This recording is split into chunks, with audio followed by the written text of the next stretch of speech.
If sales are slowing down, my business is failing. That is absolutely not true, and I'm going to talk you through why that is. Hello and welcome to Engage and Thrive, also known as EAT, your coffee catch-up with me, your host, Taelon, where we will go through common problems and hurdles that come up in business, marketing and advertising and try and demystify them. I know firsthand how complicated and confusing it can seem with all the different acronyms and all the things to do in business. So let me try and help you be better in business. First things first, let's start with grabbing a coffee. So the first thing to start by saying is that obviously if you're still getting sales, you haven't failed yet. And I don't actually like to use the word failure. It's more about a learning, right?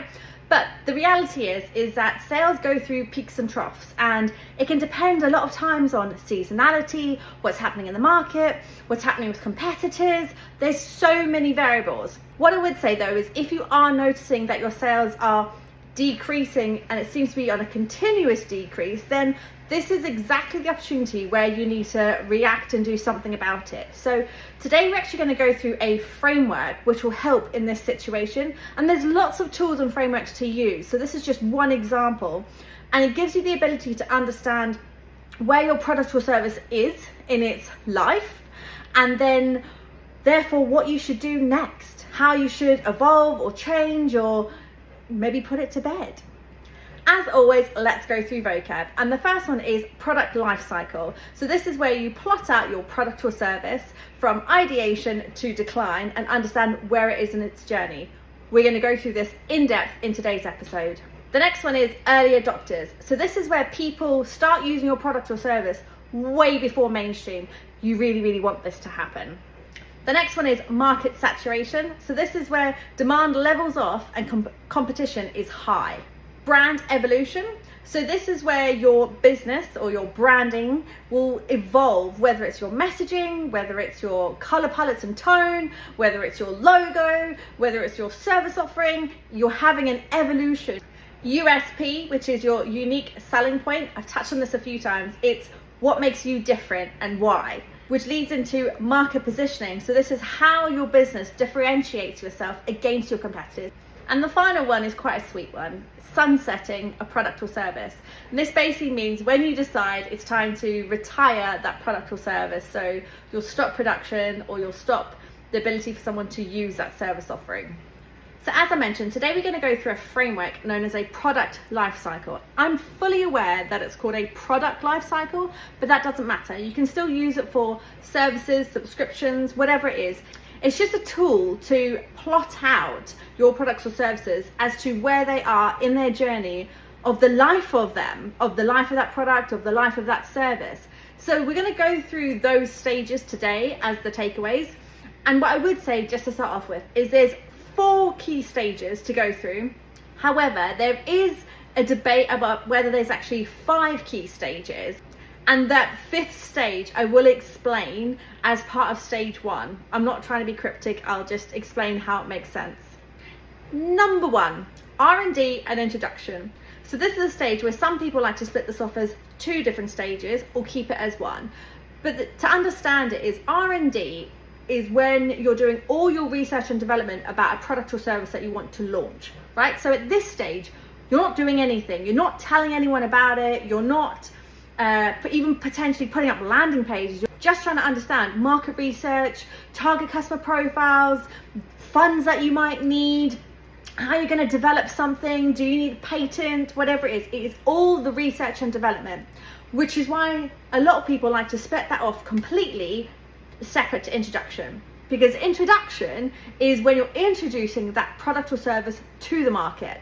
So this is where you're going to have probably high costs on marketing and advertising and 0 sales. Let's be realistic. This is really the stage where you're just trying to get as much exposure as possible. And this is really important actually. If you can get early adopters using your product or service straight away, this will then help with the next stages.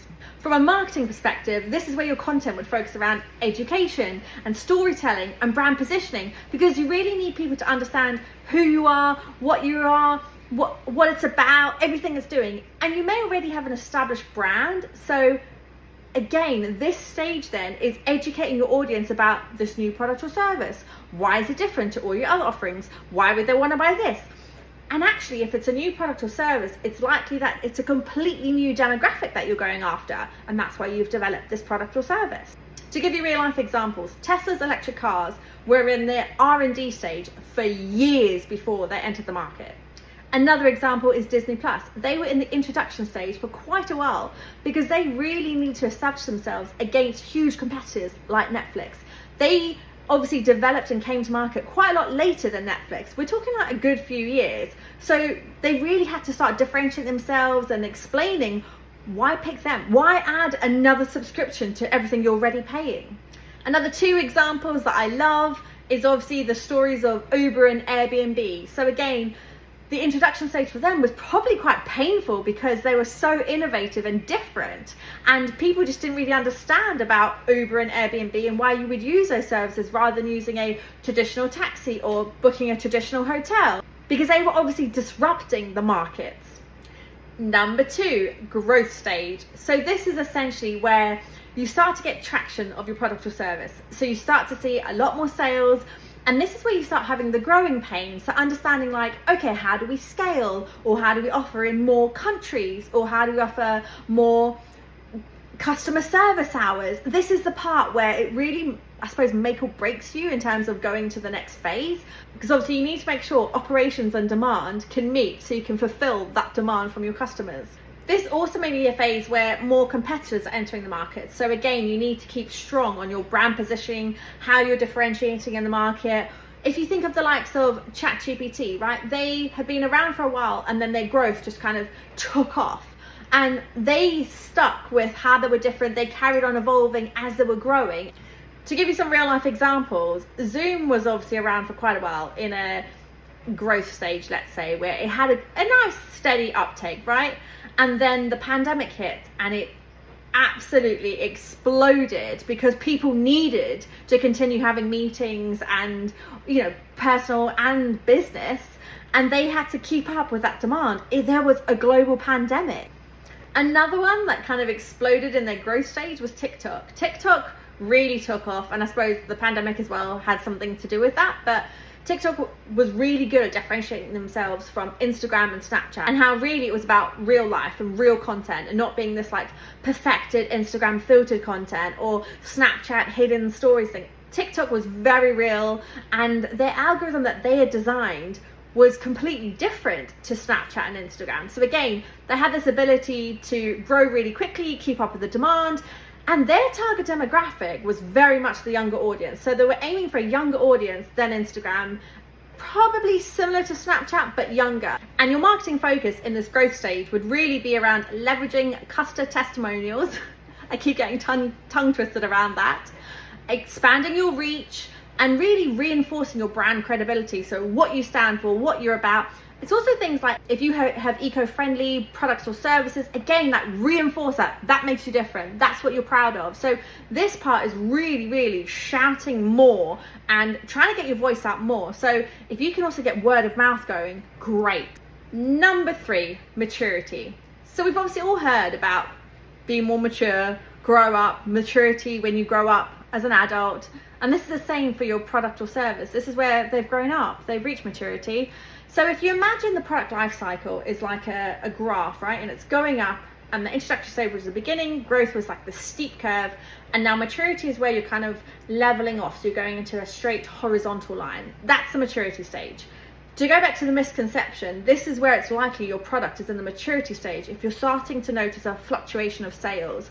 So you're not necessarily reaching the next stage of a decline, but you're actually you need to really pay attention now, because you need to understand who's in the market, what are they doing, how can you retain customers, how can you build better brand loyalty. This is really where sales will peak and there will be really high market saturation. So there's going to be so many competitors now, there's going to be so many products that are quite similar to yours.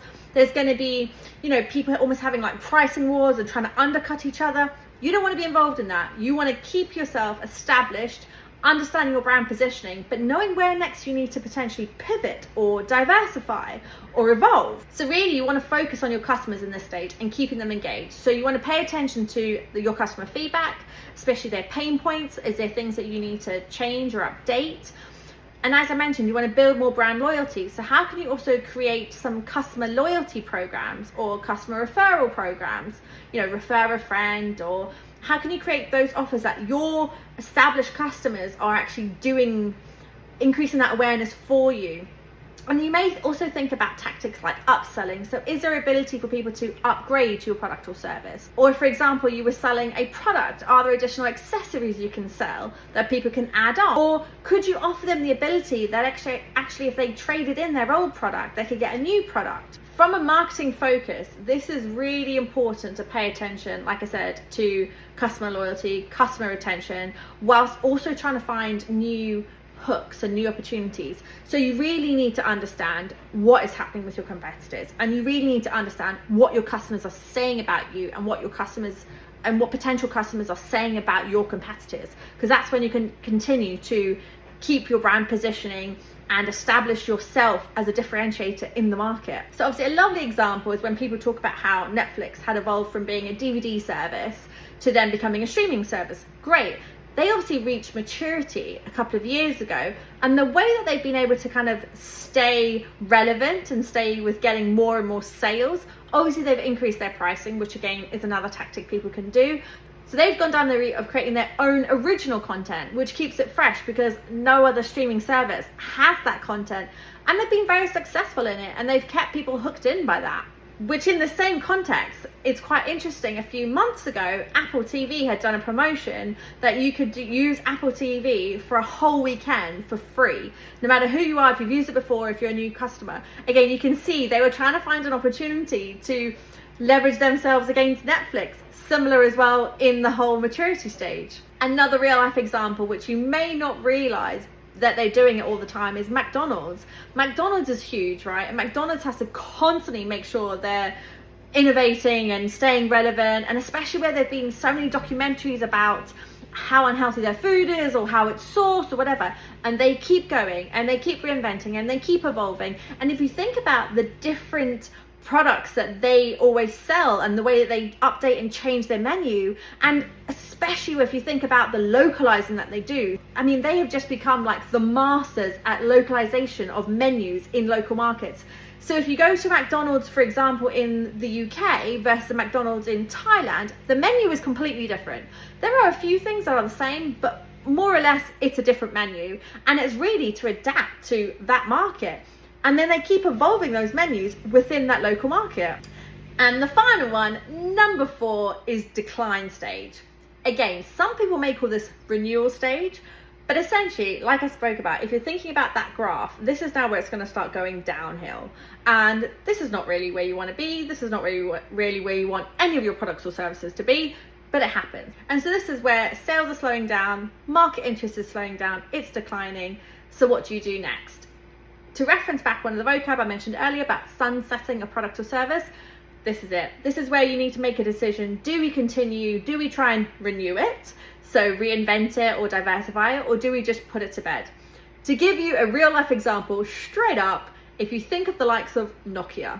So Nokia was so market leading. They were in maturity for ages. They were great. And then they did not do a touch screen, and they missed the boat, and they went into decline just overnight, it seemed like. Another real life example is the Apple iPod. So you remember that there was a little iPod and iPod Nano, like all of those products have all been put to bed. They've sunset the products, but it's because they've actually evolved those products into other products, right? So you now get an iPod as part of your iPhone. So from a marketing focus, if your product or service is in this stage, this is really where you want to think about how can you reinvent your messaging? How can you reinvent your brand? Or do you go after a new target market, or do you put the product or service to bed? So when I say about reinventing your brand, this may be that you actually have to do a whole rebrand of your logo and your positioning and everything, or it may just be as simple as how can we go after a different demographic, and so our brand messaging would change and our brand positioning changes, but actually your branding stays the same. So another real life example of a product that was in the decline stage and reinvented was Lego. So Lego was actually financially struggling in the early 2000s, but they reviewed the situation, cut back on outperforming products, and then did a lot of more collaborations of products. So they did like Lego Harry Potter, Lego Marvel, Lego Star Wars, and think of Lego now. Lego is the coolest thing ever, which by the way, it was cool anyway before. So it's sad to know that they were struggling financially.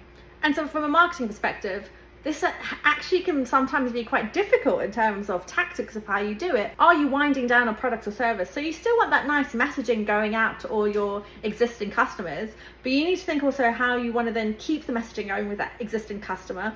So is there another product or service that they could buy, like I said, the iPod into the iPhone, or is there a way that you could still get referrals from them for other products or services that you are selling that maybe don't suit them? The other thing from a marketing perspective, if you were then thinking about having to reinvent your messaging or your positioning, you're actually then going to now go into that, from that decline stage, renewal stage, into the introduction stage again. So yeah, the hard work starts again. So as a wrap up, every product or service will be in a stage of the product life cycle. Like I said, I know it's called a product life cycle. And whether you have one product or service or whether you have several products or service, it's really good to understand what stage it's in and be aware of that stage. So be aware of your marketing focus, be aware of what's about to come next, you know, what could come next, how do you prepare for the next stage, how do you make sure you're not going into the decline stage. But obviously use this tool as a way of understanding those life cycles, and adaptation is key. So if we go back to that misconception, if you're having a slowdown in sales, it doesn't mean that your business is failing. It could be just seasonality or an industry situation, or it could mean that you do need to assess where your product or service is on the product life cycle. Thank you for joining me for another episode of Engage and Thrive with your host Taelon, and see you next week.